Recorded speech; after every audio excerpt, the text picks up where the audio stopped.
kasi ang dalawang mukha ng ayuda na natatanggap ko ng mamamayang Pilipino. Kadalasan, pag sinabi mo natin ayuda, ang ibig sabihin nito, ito ay isang pagtulong sa mamamayang Pilipino.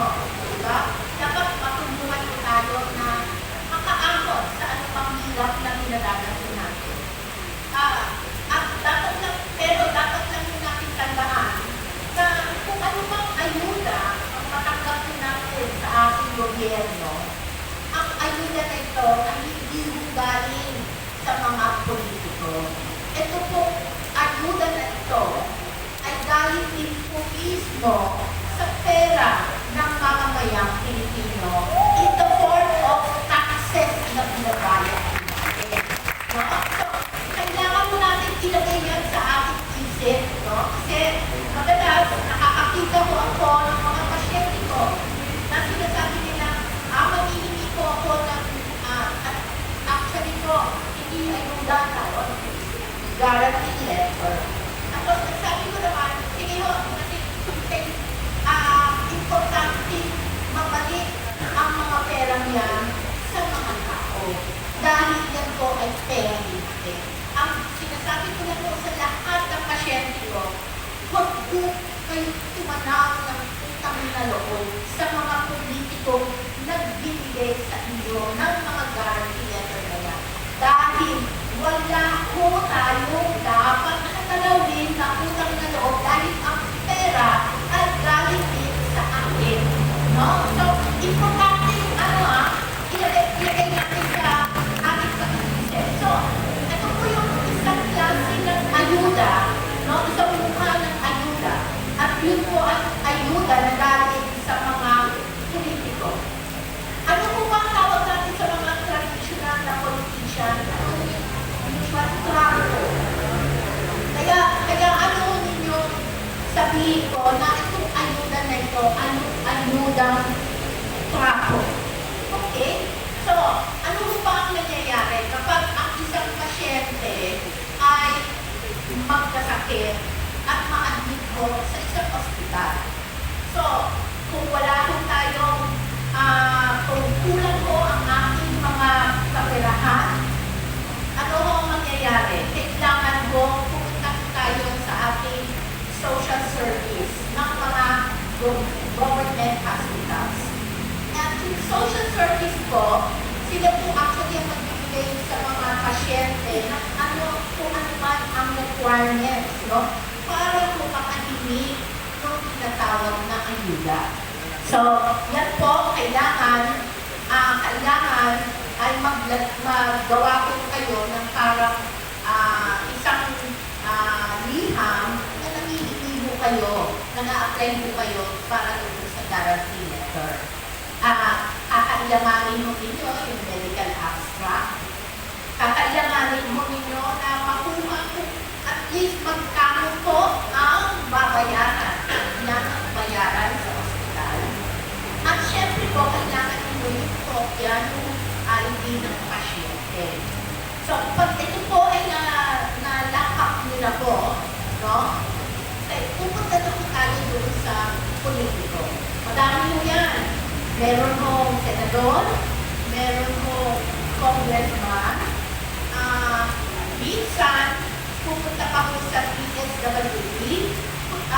So, ito po marami, no? Marami kailangan pwede kang makuhanan ng pera. Meron pang mayor, governor. So, lahat ng klase ng politiko na doon mo kayo pupunta. Ngayon, kung kayo po ay papalarin, makakakuha po kayo ng approval ng guarantee letter doon sa politiko. So, yan po yun. At itong guarantee letter nito na approval, kailangan meron po kayong number.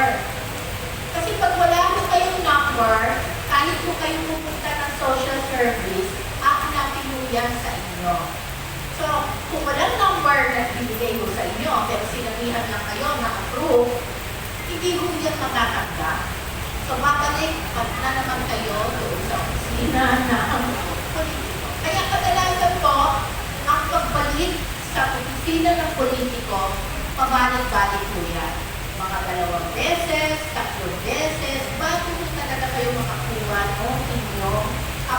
buwan ng guarantee letter. At once na meron na bumalik ito, then bibigay niyo yan sa social service na siya naman magbibigay doon sa finance o sa cashier no, ng hospital para ma-settle po yan. Pero ang guarantee letter, hindi yung nakakahulugan na yung hospitalization ninyo ay magsasagot. So, yung pagiging problema ko ay kung ang malala ang yung guarantee letter ay hindi makakasapat. So, ganun pa din, baka kailangan nyo pa rin maglabas ng pera. So, yan po ang klase ng ayudang trapo. So, nakita ko ninyo, ano ho ang sinasabi nito, ang mensahe na gusto kong nalilagyan nito. Ang ganitong klase ng ayuda, kailangan magmasmos ka pa. Pero, bakit kailangan natin gawin yan? Samantalang, ang perang yan ay dapat na ibigay na lang sa atin. Bakit kailangan ibigay?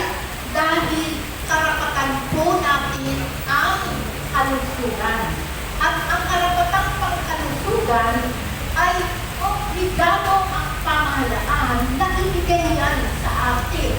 Hindi mo nga dapat natin hinihingi, hindi nga na dapat na ipagpalimos natin para magbibigay lang mo ang karapatan natin pangkalusugan. So, ang kailangan mo natin klase ng ayuda na hindi na mo tayo magbibira, magmamalimos, ay yung tunay na ayuda ng karapatan pangkalusugan. Ano po ang ibig sabihin niya? Dapat po, ito po ay sa pamamagitan lamang ng PhilHealth. Kapag ang isang tao ay magkasakit, ma-admit sa ospital, bahala mo dapat ang PhilHealth. Kung walang pera, wala mo dapat na babayaran. Meron po tayo sistema, no? Lalo-lalo na sa mga government hospitals, meron po social service sila na magagaling nang gumagana at napaka-efficient, effective yung social service na yan ay identify mo kaagad yung mga pasyente talagang karapat-dapat na tawagin na social service patients. Walang babayaran dapat po under the universal health care. So, actually, dapat hindi na nga tayo dapat naririnig na basta pumunta kayo sa, basta indigent kayo, meron kayong zero balance billing. Nagtuon na po yan sa ating batas na pangkalahatan, pangkalusugan, nasa universal healthcare na po yan. Batas na po yan na dapat na ibinibigay at hindi na dapat pinagmamalaki ng gobyerno natin dahil nandiyan na po yan sa batas na dapat na natin matanggap ang zero balance billing.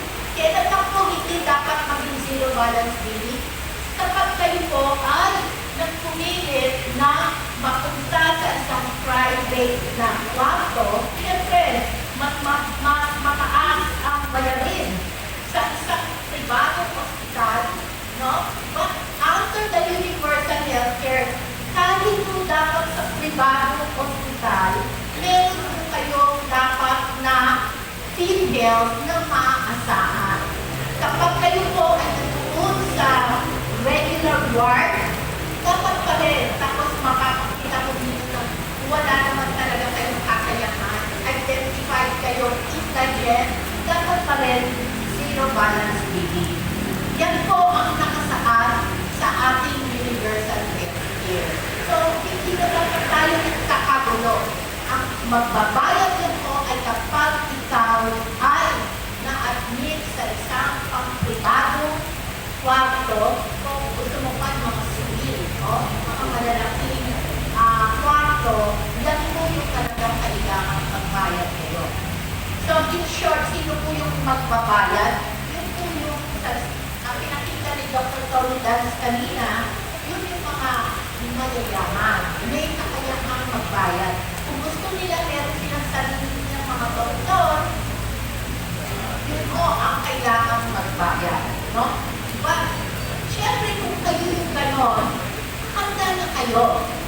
ba? Pero kung wala akong pera, dapat wala akong aalalahanin sa pagbabayad kapag ako ay mahospital. So, makikita mo ninyo how efficient it should be. PhilHealth, bahala na siya maglagay ng kung anong magbibigay ng pera pangbayad doon sa hospitalization doon sa hospital. So, ano ang makikita natin? Ano ang klase ng ayuda na dapat meron tayo? Ayudang trapo o ayudang pangkarapatan? Yes, correct. So, yun po ang dapat natin ipaglaban. So, may mga panguling salita na dapat po. Una-una, ang kalusugan, karapatan natin na dapat ibinigay sa atin ng ating gobyerno. Ibig sabihin, hindi na tayo dapat nagmamalimos para makuha natin ang karapatan ng pagkalusugan.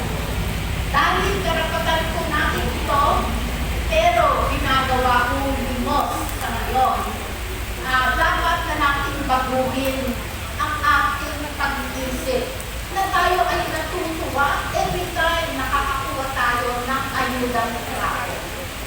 Kailangan alisin na natin yan sa ating pag-iisip dahil tayo po, pag ganyan pa rin ang ating pag-iisip, then talagang makikita mo natin ang patuloy na pag-aabuso sa ating karapatan ng pangkalusugan ng mga trapo.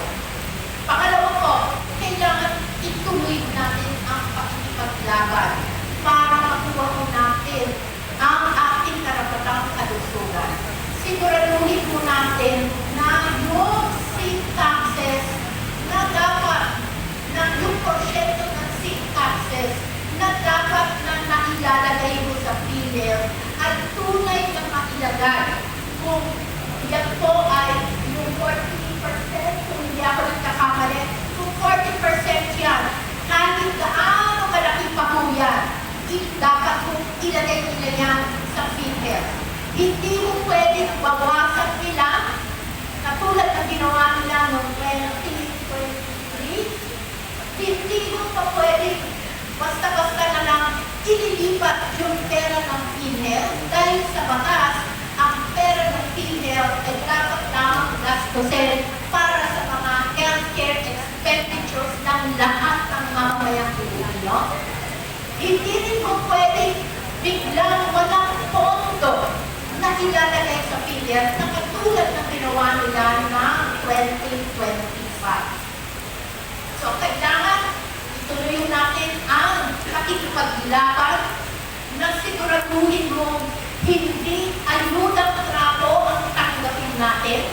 Kailangan natin ipaglaban, alisin ang mga mait na yan, ang mga actually yung mga yaakaw, yung mga tupad, no? Kasi ito po, pinapalawak lang nila ang pang-aabuso nila sa ating karapatan. So, I hope you will ask sa pakikipaglaban na ito. Maraming salamat. Maraming salamat